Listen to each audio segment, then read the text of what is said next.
আফসোসের বিষয়, গত বছর একটা নিউজে দেখা গিয়েছে একটা পরিবার খাবারের অভাবে শুধুমাত্র ঘাস সিদ্ধ করে খেয়েছে। এই কষ্ট আপনি করছেন? আপনাকে দিলে আপনি করতে পারবেন? বলতে পারেন হুজুর ইসরায়েলের কথা এখানে কেন বলতেছেন?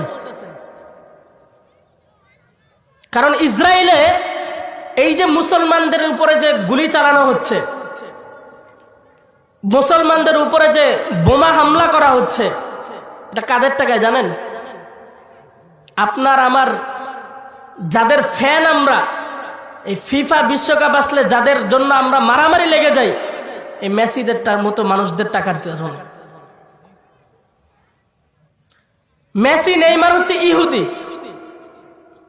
তাদের আর্থিক একটা আংশিক উপার্জন অটোমেটিক্যালি ইসরায়েলি ব্যাংকে জমা